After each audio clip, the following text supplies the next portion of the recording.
I am Meredith Hirsh, and this is Working Healthcare. If you've ever wondered how medicines actually reach patients, who sets the prices, where the friction starts, and who can fix it, today's guest will challenge what you think you know. Jon Hickman is a pharmacist who sat in nearly every seat.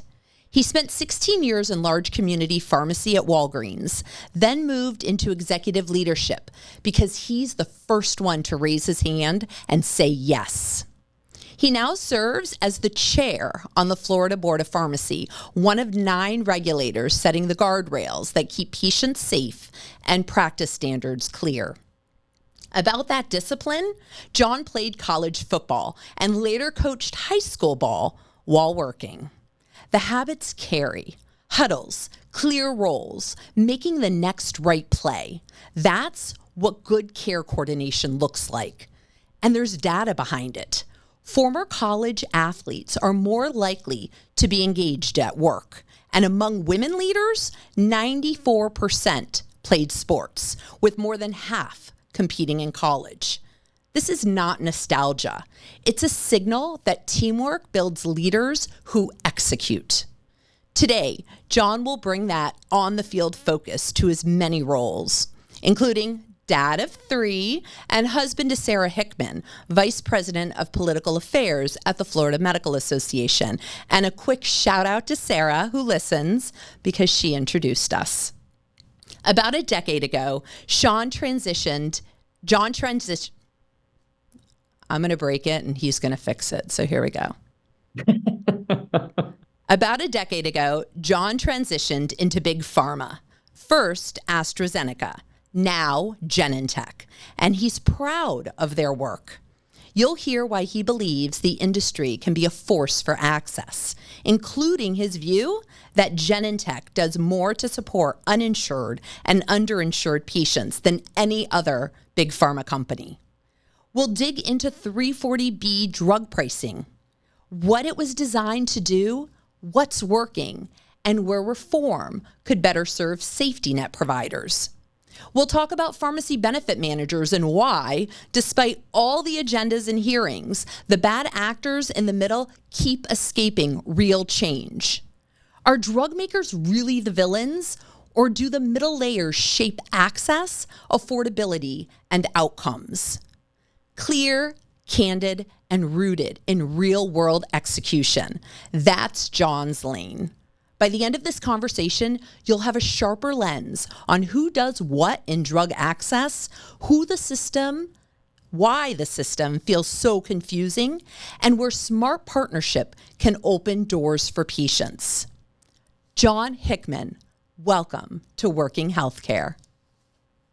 Thank you, Meredith. I can't tell you how excited I am to be here, and I'm really looking forward to this. This is a new experience for me. I know. You told me this is your first time on a podcast, and I don't know why this would be your first time, because you are a wealth of knowledge. And as a pharmacist, I don't know a lot of pharmacists. I don't know. I'm going to say about a dozen. You certainly win on the personality side. Oh, well, thank you. That's quite kind of you to say. It must be all of the football. So I really want to talk about the fact that you have sat in almost every seat in the system. Where do you feel the pain first when a patient has difficulty getting the medication that they need?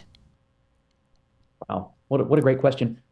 I think you feel it at a personal level, and I think I've seen that in the transition when I went from being patient-facing and being literally behind the bench and working at high 24-hour volume pharmacies at Walgreens. I had that experience for the better part of 10 or 11 years. And you feel that on a one-on-one basis, right? You were right in front of the patient, delivering tough news at times or solving challenging problems. And I can tell you that when it doesn't work, it's heartbreaking. When it does work, it's the most rewarding part of being any practitioner that there is. I do see the lens differently now.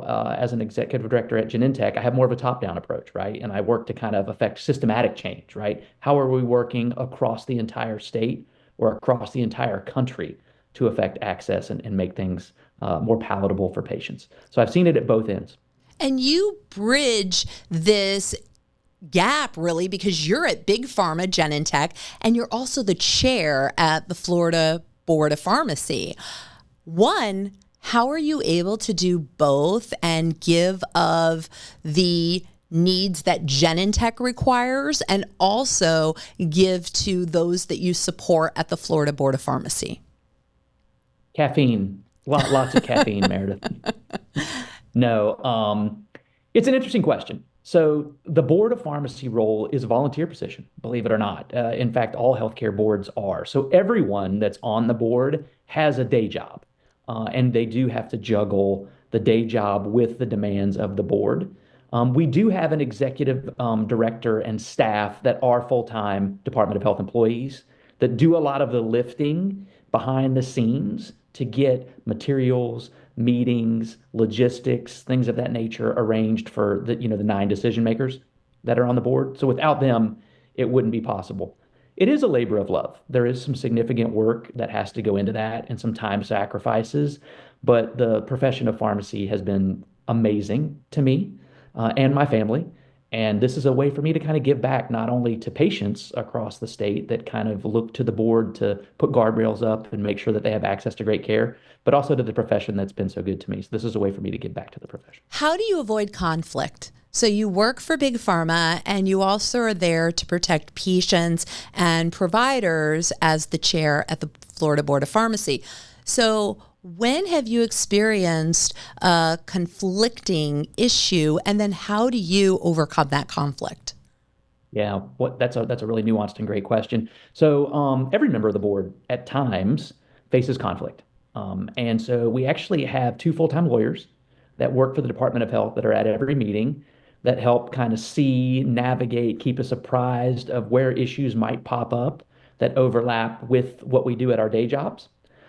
It's a simple matter of recusal, right? So if there is a matter that has come before the board where it will potentially affect my job at Genentech or overlaps with my job at Genentech, then I remove myself from the discussion on that issue and sit out, as does any member. What's interesting, Meredith, is that I probably have the fewest conflicts of anybody on the board. Most of the issues that we're discussing are about pharmacists or pharmacies and the rules that govern them. Genentech does not own any pharmacies, right? We don't own any pharmacies. This is not a formulary board. We don't talk about drugs, in particular access to individual drugs. We more talk about how pharmacies are owned and operated. And at my company, we don't own or operate any.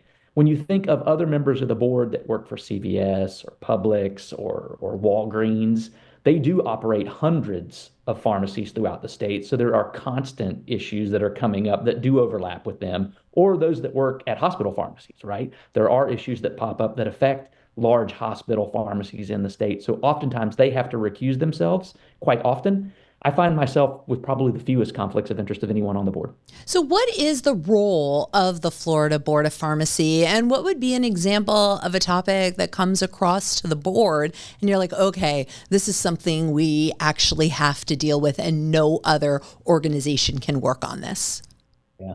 So the board does 3 primary functions that are kind of the day job of the ins and outs of what the board does, right? So the first of which is we do the licensing, right? So if you go to pharmacy school and you want to be a pharmacist that practices here in the state of Florida, you have to apply for a Florida license. And that's for every state that you might want to practice in. And we have practitioners that hold multiple licenses.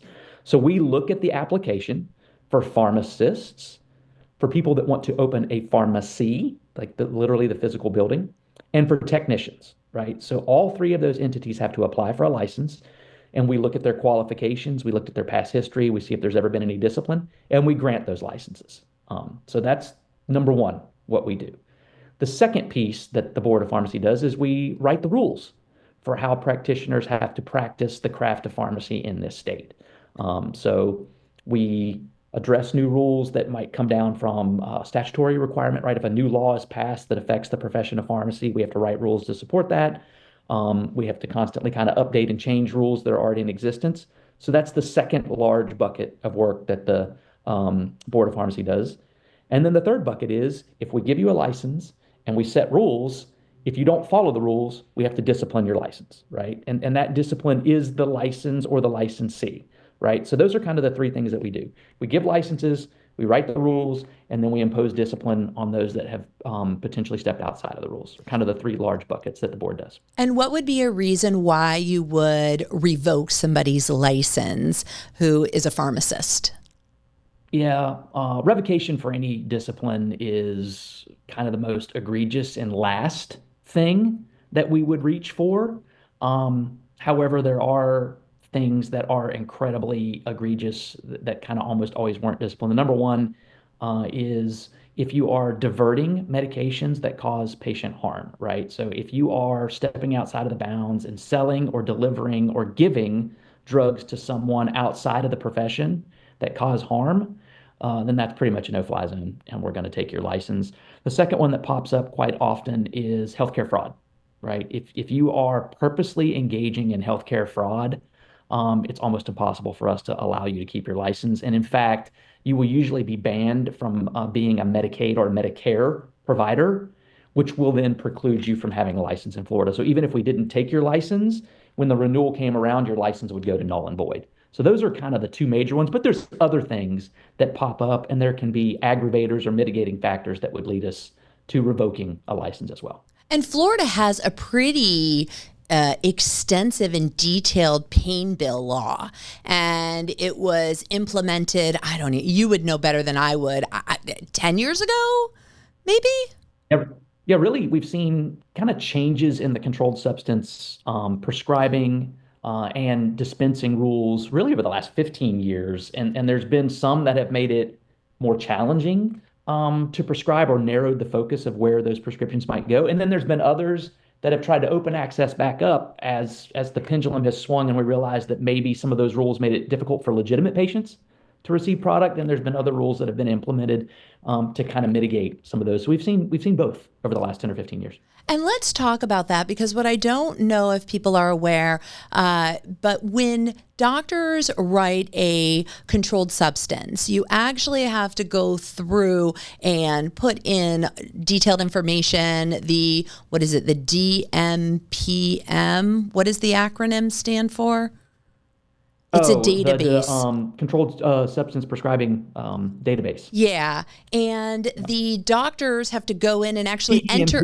Thank you. Thank you. DPMP. I mean, we're filled with acronyms. It's like when it requires an acronym, we know we're in trouble. So wait till you come work in Big Pharma. There's nothing but acronyms there. I feel like I live in acronym hell. It was actually one of my recommendations when I first went to our National Organization of Rheumatology Management meeting. I think it was their third ever meeting that I attended, and my one request was, could you please give us a dictionary of acronyms, because I have no idea what you're saying half of the time, because I was new into the world and there were so many acronyms. So to go back, Florida has been working on this for about 15 years, and I know that there are only 4 specialists in the state of Florida who can actually prescribe long-term narcotics and these long-term controlled substances. Otherwise, it's 3 days, 3 days, 3 days. Why did Florida create such strict guidelines, and have you seen any challenges with patients getting the medication that they need? Yes and yes, I think is the short answer. I don't think it's just for practitioners. I think what they looked at was for acute pain, right? So for post-surgical pain or for things that would be deemed acute in nature, they shrunk the window that prescribers were allowed to dispense for to somewhere between a 3 to 7 day supply, right? We've seen it wax and wane between the two. And the reason for that was they found that there was a significant risk of diversion because people were having knee operations, dental surgery, things of that nature. And we're kind of given a supply of around 30 days because that's what we tend to dispense for everything, right? 30 days seems to be a good number. And that way, if the patient's pain maybe extends, 21 days past the surgery, they've got a little bit extra. We found that those extras, that extra 7, 8, 9 day supply that was maybe laying around was a huge reason for diversion, right? That there were extra pills kind of floating around the system. So the thought process there was, from an acute standpoint, we should narrow the window down to the number of days supply that we're able to give to patients, and it would reduce some of those extra pills floating in the ecosystem in general. So that's kind of the reason for that rule. Did it Now, from actually work? chronic, Did it actually work though, Jon? Did it work, or are people struggling and you're seeing that people are actually going to the black market or going elsewhere to try to get the medication that they need? the answer is nuanced. I don't think the answer is always yes or no, but I think from a short-term perspective, the answer is yes, right? I think that the majority of acute procedures don't need a full 30-day supply of pain medication. And I think that that medication sitting around, there were literally thousands of pills kind of left over year to year that really raised a significant potential for abuse and diversion, right? That were kind of floating around. So where we've seen the friction is if I go and let's say I've had knee surgery, right? And I get this somewhere between a 3 to 7 day supply, and at 7 days I'm still in pain from my acute procedure. Now it requires another visit or another touch point with the physician. He can then prescribe another 7 day supply for me, but it's another touch point. So there is some friction there about it. It's a little bit more legwork. But even in that sense, we're looking at 14 days versus 30. So there's still 16 days worth of medication that's not floating around, maybe not used. Does Um, that increase the risk, though, for the physician to get pulled or to get red flagged by the Board of Pharmacy? No, I don't think so. Because I think traditionally what you're looking at is number of pills prescribed, number of different patients treated, aggravating factors that are in there. I think this shorter window has probably put up protections for providers that maybe didn't have them in the past, especially surgeons, right? Like surgeons aren't treating chronic pain; they were doing procedures. So I think it's given them some guardrails and some protections actually. Well, it's interesting because my son had his tonsils and adenoids removed, Right? and he was given a 3 day supply of pain medication and was told specifically by the ENT, you're probably going to need this for 10 days, but I will only write you 3 days at a time. So if you feel like you need a refill, you need to let me know you're going to need a refill. So he's setting it up anyway. And Friday was hitting, it was actually Thursday evening, and it had already been 4 days. And I said to my son, do you need more pain meds? And he said, I don't know. I might. I go, well, you better decide by tomorrow morning because we're going to hit the Yeah. weekend and you won't get it. So are you seeing, because of the stringentness of the pain bill law and the most physicians will say 3 days. They're not going to do 7 days. I know my mid-levels will do 3 days for acute pain. So 3 days, 3 days, 3 days, and then you hit the weekend. What happens? There certainly is a significant risk of patients being left in an unattainable situation where they may be having pain, and it coming up on a Friday or a weekend or a holiday, where that becomes an issue. It is certainly a possibility, and we've definitely seen it, right? I think every practitioner, whether they're a nurse, pharmacist, physician, have had those stories where you come back to work on Monday and there's someone who was left out in the cold, unfortunately, over the weekend. So I don't think that doesn't happen. Hope is with good planning, it doesn't happen that often, but it's certainly a consequence of this. Yes, for Well, sure. I like what you say with good planning because that means that whoever's on call for our practice gets Hmm. many emergency phone calls over the weekend. And we try to be very clear that your lack of preparation does not constitute our emergency. And we are not writing pain meds over the weekend. So it becomes, if it is that difficult for you, I guess you go to the ER and then the ER gets flooded and it becomes this whole cyclical mess. Let's talk about chronic pain. In the Hmm. state of Florida, who is allowed to prescribe for chronic pain? Don't know that there's a hard and fast rule about who. It's more expertise, right? So traditionally, you see patients that are physical rehabilitation, so PM&R physicians, anesthesiologists who then have subspecialized in chronic pain. Certainly, you see some orthopedic surgeons that have dabbled, especially back surgeons as well, that have kind of a part of their practice that does deal with chronic pain. And I do think it's important, Meredith, to acknowledge. I think some people think that there's kind of this fallacy that chronic pain isn't really a thing. There are certainly people that are in pain every day, right? So you think about people that have had total hip replacement or a total knee replacement or extensive spinal surgery where they have rods and pins and things like that, right? Chronic back damage, or even chronic pain conditions that do exist. So I think that we have to make sure that we're acknowledging that there are people that do live in pain all the time and kind of have to navigate that on a day-to-day basis. Even talking about the world of rheumatology in which I live in, you Right. have patients who might be 80 years old and they had RA, juvenile RA, something before all of these medications. And Yeah. Genentech is a huge supporter for research in rheumatologic conditions. But you Mhm. have these people who actually have failed joints. They have Yes. such deteriorated joints because of medication that wasn't available to them years ago, and they are in chronic pain and they need medication. You have oncologists who have to write for chronic pain meds, Sure. right? Potentially Yeah. psychiatrists who need to write for chronic pain medication. I would like to go back to your time at Walgreens because Mhm. you work for this massive giant, right, in the retail Mhm. space. What did retail teach you about execution and how you work as a pharmacist?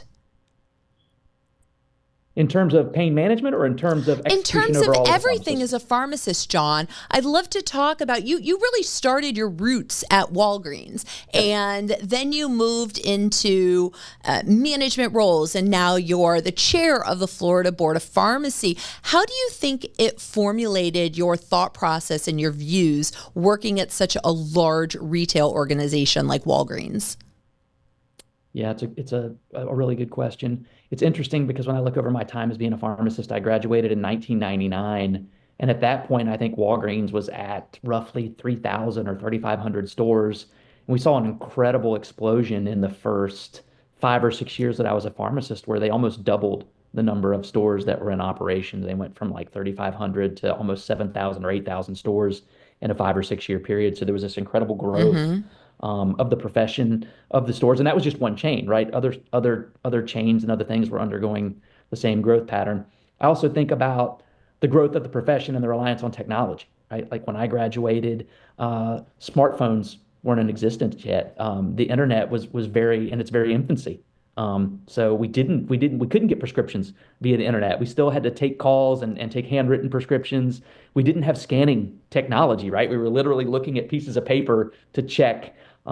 We didn't have barcode scanning to check if the drug had been entered into the bottle correctly, right? And now I look at kind of the gamut of how the pendulum has swung and how much we rely on technology. It's really fascinating in terms. There's a lot of things that I've learned during that time, and that Walgreens was very instrumental, and I'm very thankful for, to be honest with you. I think the two things that I learned that were the biggest things for me from Walgreens is first of all, and maybe it goes back on my sports background, is that it is a team environment when you're at a store, right? When you have great staff pharmacists that you work with and partner with, right? When you have wonderful technicians that are really good at their job, it makes the lead pharmacist job so much easier, right? Like in anywhere, right? When you work with good employees, then you're going to have a good experience and your business is going to do better. So that's number one. The second thing I learned from Walgreens is really how to treat patients, right? The company was very customer centric during that time and really looked at, are we providing great health care to our patients, but are we also providing a great customer experience, right? And are we working to make sure that they have what they need and they feel good about it while they're in the store? Are we increasing the suite of services that we're able to provide to them to make it a better experience for them and to make receiving healthcare easier?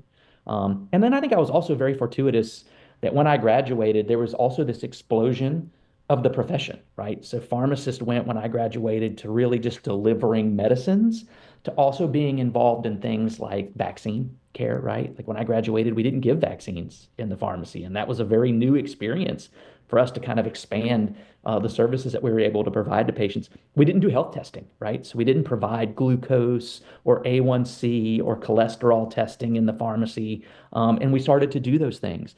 HIV centers of excellence, right? We grew our scope of services around making sure that these very vulnerable patients had better access to care. Travel medicine, right? Are patients ready to go travel abroad and have a full gamut of services that they might need for a very unique experience of leaving the country or going to underdeveloped countries where they need specific medications? All of those were things that weren't in the pharmacy profession when we started, and now they are. And do So it you was also an think incredible opportunity for me. there is an incredible opportunity? And my question is it really within a pharmacist's scope of practice to be able to administer vaccines, to be able to do these wellness visits, to be able to really provide care to patients who come in to perhaps a minute clinic and work with a nurse practitioner and then go on and get their medication filled by the pharmacist? Yeah, I know that when you say the word scope of practice, it's a very hot button topic, right? For other practitioners. And I think the important thing is pharmacists, we don't want to practice medicine. We don't want to practice nursing. We don't want to be nurse practitioners or PAs, right? We do want to practice pharmacy at the highest level of our degree. We do want to be part of those care teams and be a valuable resource. So really, when you think about a pharmacist's expertise, it's about drug delivery and appropriate pharmaceutical care. So when you talk about vaccines, right, they are in the sense a drug. And really, we're not diagnosing a disease itself. We're really looking at an algorithm of who should receive which vaccine and then delivering that vaccine. The only part that was new there was the delivery piece of being able to actually physically do the injection. In terms of like getting questions about vaccine or the appropriateness of vaccines or the side effects from vaccines, those were already things that pharmacists were doing. The only piece that was new was that we were actually laying hands on the patient and doing the delivery piece. So the other part in terms of the drug management wasn't new to pharmacists. You know, we've been well aware of vaccine schedules, who should get what vaccine, what vaccines could be given together. All of that was well within our wheelhouse. It was just the delivery piece that was slightly new. When we think about things like healthcare testing, right? We're not diagnosing a disease from the healthcare testing. We're more giving the patient information. Your A1C is high. You need to follow up with a physician to figure out what to do next. Your cholesterol is high, right? So we're providing a suite of services to allow information to be in the ecosystem and maybe make some of these services more flexible and more attainable for patients. But we never want to be the disease expert or the diagnostician, right? We want to be the medication expert. So is there any training in pharmacy school, or is there any training at the place where a pharmacist would work on how to administer the medication or to look at side effects shortly thereafter? And then once a vaccine is administered by a pharmacist and there is a reaction potentially by the patient, where does the patient go? Do they actually go to the pharmacist, or the pharmacist has said, you know what, now I have to redirect you somewhere else? I think it depends on the severity of the reaction and the timing of the reaction. But your answer to training, the answer is a resounding yes. Pharmacy school does teach us patient assessment. It does teach us delivery of medications. In fact, if you think about this, it's kind of funny. So if a patient, let's say a diabetic patient, is going to be giving themselves insulin, whether it's from a pen or whether the old school, when I graduated, right, they had to draw it out of a vial. So actually, the pharmacist is the one who would teach the patient how to give themselves an injection, but we weren't allowed to give it. So yeah, I can teach a layperson who has no medical training whatsoever how to actually correctly draw a medication out, make sure the medication's right, how to keep it aseptic, how to inject it into themselves. But then I'm not really trained enough to actually do it. It was a little counterintuitive. So, I mean, pharmacists have been involved in the paradigm of drug delivery and teaching patients how to do these things and managing the side effects from it for as long as we've been pharmacists, right? It's just funny to think that we actually couldn't have done it ourselves, which now we know we can. Let's jump over into specialty pharmacies. So this is where I want to talk a little bit about pharmacy benefit managers as well. So a doctor prescribes a self-administered drug to a patient, and let's say it's a complex biologic, right? I love to use the examples of rheumatoid arthritis just because that's our specialty in our practice, and I know it so well. And so this self-administered drug, and it goes from the patient's traditional health insurance, which we're going to use United Healthcare, and goes over to Optum, which is the specialty pharmacy and the pharmacy that will actually get the medication to the patient and send the medication to the patient, which is also owned by United Health Group. They also have a PBM involved as well, owned by United Health Group, that is orchestrating the care. In that situation, who is teaching the patient how to administer this complex biologic and ensuring that the patient takes the medication as administered? It's a very nuanced question, Meredith. That's what I'm known for, Jon. My hope is that every healthcare practitioner that had a part of that patient's journey takes some responsibility to make sure that the patient knows how to do the medication correctly. And that would go from the prescribing physician that's actually seeing the patient in office to the nursing staff that works with that patient in office, right? I would hope that they would kind of, before they turn the patient, loose into the ecosystem, that they would walk through, right? They would have demos, they would walk through, they would explain to the patient what to expect. I would also hope that you would think that the medical practice would be able to do that. So who teaches us? And that's a really great question, because pharmaceutical companies, you're at Genentech, you used to be at AstraZeneca, they do not teach medical practices anymore how to properly administer a self-administered drug, or what we need to do for our patients. They say we don't do that anymore. And then if we're the ones doing it for the patient and we're not involved anymore, because honestly, how do we afford to do it? I'm just going to talk about the business side of medicine. Sure. We have a patient come in and our average patient age is 76 and the patient needs to get this medication.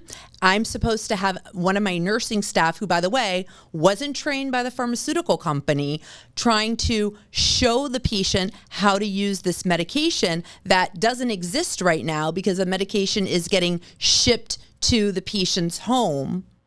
Mm-hmm. There's this chain of command that isn't fluid and consistent. And I really believe that if you don't give the responsibility to one entity, everybody can point fingers at each other. That's a very excellent point, right? Maybe when everybody's responsible for it, then nobody's responsible for Correct. it. That's a fair assessment. I guess I'll go back one step, right? My hope would be, because I always think of the patient first, right? So my hope would be, like I said, that every healthcare practitioner that's touching that patient would take some responsibility and accountability to make sure that the patient has what they need to be successful to deliver the drug correctly. And certainly not letting the specialty pharmacies, the mail order people, off of the hook as well, right? My expectation was that they would also have a corresponding responsibility, the same as the in-office staff would have, right? Everybody needs to be checking with the patient to make sure they have the resources that are available to do this correctly. So that's number one. Number two, I'll push back a little bit on your assessment from pharma not being able to provide you with those resources. We absolutely can and should. So I will tell you that certainly I know from my time at AstraZeneca and at Genentech, we do have demo kits for in-office use, right? Where we can give the physicians empty auto injectors or training kits to go through with patients. We also have people in our company who can be patient facing and can help patients when getting stuck. We also have people that can train the in-office staff. I do think, to your point, because of the stress that we're all under from a healthcare provider perspective right now, do more with less, do more with less, do more with less. I think there's less time for office people like yourself and for physicians that are in the office to actually connect with their pharmaceutical representatives to find out what resources are available, right? I think, you're constantly, you're trying to put 50 pounds of potato in a 10-pound sack. So you maybe don't have time to talk with the people when they come through the office to even ask, hey, what resources are available for us and for our patients with your drugs, right? Because certainly with Genentech, we have roughly 38 products on the market and we're just one company. So how would you even know what we have for our 38 in addition to the other, hundreds of companies that are on the market that you might be dealing with? It's a challenge, but I do think those resources are available. And my hope is that we would be able to connect and strategize and make sure that patients have what they need to be successful. Which I would think is part of the role of the PBM, or at least of the specialty pharmacy who's supplying the medication. So with all of this vertical integration, do you think there's really a role for a PBM, or is it just to collect money? I think there's a small role. How about we say that? I think the original intent of a pharmacy benefit manager was to act as an administrator, right? So to make the complex diagnostics of here are all the drugs in existence, which drugs are covered by the plan, how are they covered, what tiering are they in, and then also to work as a middle person, right? To be able to connect the pharmaceutical manufacturer and the physician and have that exchange of the money from one to the other to make that process simpler and more straightforward. What I don't like about the PBMs and where I get the most upset about is, I guess, maybe threefold. I don't like that they feel entitled to keeping a large piece of the profit of those transactions when they're not seeing a patient and they're not creating a drug, right? And when we think about what is really needed for patients to be healthy, right, we have to have drugs. So we have to have entities that are investing, creating, researching, and bringing, transformative medications to patients. And then we have to have people that see the patients and are able to diagnose, lay hands on these patients, and actually treat them, right? Those are the two most important pieces of this puzzle, not the person in the middle that's connecting the two, right? There certainly is a role to play there, but that role should not be one of the biggest financial money makers in there. That's number one. Number two, I certainly don't think that the person that's in the middle should be making treatment decisions, right? I don't think that they should be dictating to physicians, pharmacists, nurses, and advanced practice prescribers, well, this is the drug you have to use. This is the only patient that qualifies for that drug. I don't like that they are actually dictating terms to practitioners and actually directing healthcare. I find that to be a little bit disturbing, to be honest with you. And there are so many people who are in your boat. And I see through Congress, US Congress, a shift going on, or at least maybe because I've been more involved in the PBM world and learning more, I've seen this shift go on where people are anti-PBM, but still nothing changes. What would need to happen in order for there to be change within this PBM world? I think two things. The first of which is transparency, right? I think there's a real lack of understanding about how these insurance companies operate, how they're vertically integrated, and how many different ways that they're actually affecting the healthcare system. I mean, even people like you and I that have lived it, for just about all of my life now, I still am baffled at times about certain pieces of this puzzle and how it works, right? Like it is truly a maze that's hard to navigate and understand. So I think there needs to be transparency, number one. Number two, it's really hard. I mean, we live in a free market economy, and I'm a big believer in it, right? I think the challenge that we've had traditionally is we have people that customers that are continually buying this product, right? So I think if remember the PBM's customer is the employer, right? If employers rose up and said, we're not happy with what we're paying and what we're getting, then there would probably be more clamoring and probably be a restructuring in the marketplace, right? The problem is, I don't know that they know that they're buying a poor product or overpaying for whatever they're getting. So they continue to do it. So there's no Because impetus there's no to change. transparency. But yeah, So we're I'm just sorry. because there's no transparency. So we're Yeah, continuing to chase the tail. And since yes. we're talking about these big systems and we're talking about money and money going bye-bye, and I keep thinking about 340B pricing, and I want to learn a little bit more about 340B pricing. And it's a really hot topic, oh gosh, for the last several years. What is the purpose of 340B pricing? And is there a time when it is needed and it works beautifully within our healthcare system? Yes is the answer to the second piece.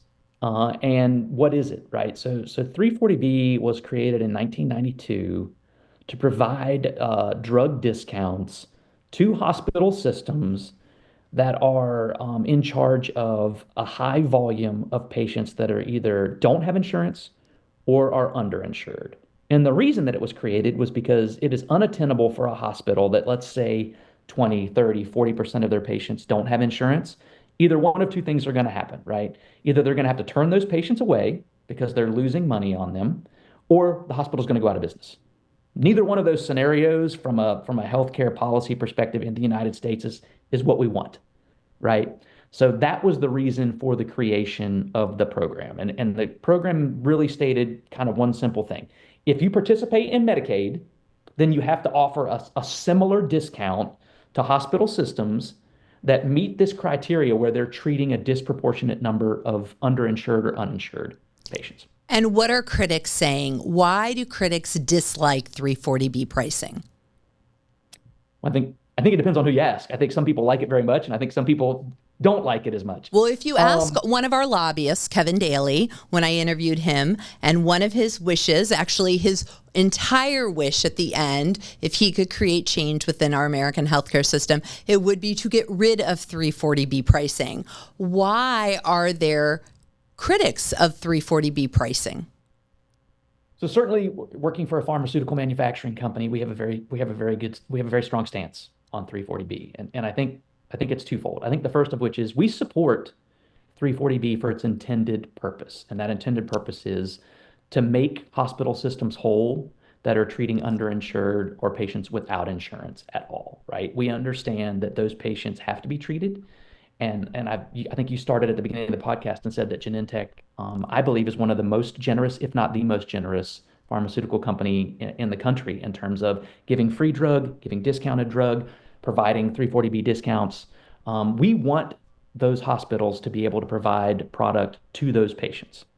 Now, unfortunately, what we saw later on in the 90s was the expansion of the 340B program. And I think that's where we start to see some of this churn that you're talking about. And the expansion was twofold. The number of systems that qualified increased. So they relaxed what a hospital system had to do to qualify to receive this. And they increased the number of patients that could go in the program. And they added pharmacies outside of the hospital. And I think that's probably where the program kind of went off the rails a little bit and got away from its original intent. So before, it was the hospital and the hospital pharmacy that was providing these discounts to the patients that the hospital served. And I don't think that in that sense we had a big problem with it. When we went outside of the hospital to other pharmacies that they could kind of bring into the network, it created a larger volume and maybe the discounts getting to patients that the discounts weren't originally intended for. And in fact, we've seen hospitals buying large outpatient practices and then using those discounts in the practice and actually almost using 340B as a revenue maker, not as a way to not lose revenue. And that number, from my understanding, the spread for the drug could be double, triple, quadruple what it would be if you weren't getting under 340B pricing. And what I think is important to note, and you actually taught me this, is that if you have a patient who qualified for 340B pricing and you were a 340B entity, it was on all of your drugs. It was not just on those who were uninsured, underinsured, or those who fit that 340B model. It was for all of your patients. Correct. So do you Or certainly, see, or certainly a broader aspect. I mean, all might be a little broad, but certainly way more than just maybe the 20% of patients that don't have insurance. You have the opportunity to purchase any and all products at that discount. do you see any change going on with 340B pricing at the state or the national level? Because it really is a national issue. Or are people just busy, I don't know, with tariffs right now to focus on PBMs and 340B pricing? We've seen legislation proposed at the state level, both on both sides of the equation to maybe help define what an entity might be or to protect how it's currently written. So we see people on both sides of the coin having strong opinions and trying to pass legislation there. We've also seen, and I think I'd be naive not to say this, we've seen pharmaceutical manufacturers rolling back the number of pharmacies that a hospital can have, right? It used to be if you were in the four walls of the hospital and you had two pharmacies there, those were the pharmacies that could dispense drugs at 340B discounts. When we went to these contracted pharmacies, we started to see 20, 30, 40 different pharmacies that could be in the hospital chain that were getting these discounts. So I think the pharmaceutical manufacturers have tried to narrow that focus and say, you got to pick a couple of pharmacies within your institution and that's where these patients have to go, and that's the intent, or at least the way we interpret the intent of the program. And you've had pushback on both ends, but you've seen the majority of large pharmaceutical manufacturers try to narrow the number of pharmacies in a hospital's network. For students who are eyeing pharmacy and are interested in it, what is the straightest path to become a pharmacist? Because you did not follow the straightest path, but you followed a certainly fun path and you got to go to different states and go play college ball. But what is the straightest path, and what recommendation would you give to somebody who is considering pharmacy as a career? I like the way you describe that, because never in my life have I been described as taking the straightest path to anything. I think I've always been a little bit of a circumnavigator there of how I get to places, It's because you and always say yes, some of John. those journeys have been quite fun. Yeah, no, because you always say yes. And I I think always say because you yes. always say yes, you're like, oh, I'll go do that. I'll go do that. I'll go do that. I call it squirrel brain, but I love people like that because these are the leaders. You are the leader. But what is the straightest path? And what recommendation would you give to somebody? Yeah, and a fabulous question. So, pharmacy school to become a pharmacist is a 4-year program, three of which is in classroom didactic learning. And then the last year is an internship of practical experience at a variety of different pharmacy and healthcare settings, where you kind of put it all together out in the real world, but it's still education, right? You're still in school, you're still paying for those things, and you're getting a practical experience that not only involves practicing pharmacy somewhat under the watchful eye of another pharmacist, but also continuing to learn in the healthcare setting, and do projects and papers and things, whatnot. You can't just do those 4 years right out of school. You have to have an undergraduate degree and then go to pharmacy school. Or a lot of pharmacy programs now have designed kind of a curriculum that's a 6 year. So you do all of your prerequisites that aren't pharmacy related. So you do all of your languages and your language arts and your math and science and things of that in 2 years. And then you can go directly into the pharmacy program. So a lot of schools that have a pharmacy program have this kind of 6 year accelerated path to a doctoral level degree. So you would graduate with a PharmD in 6 years. We still see, Meredith, in the marketplace, probably a 60-40 split of people that are still getting an undergraduate degree. A lot of students, right? When they start the college experience, they're not quite sure where they want to go. And as they do their 4 years of college, they realize that they might want to be an allied health professional, and they start learning about pharmacy. So we still see a lot of pharmacists that have gotten an undergraduate degree and then gone to pharmacy school as well. So I'd probably say about 60% are on that accelerated path, and probably 30 or 40% are your traditional 4 and 4.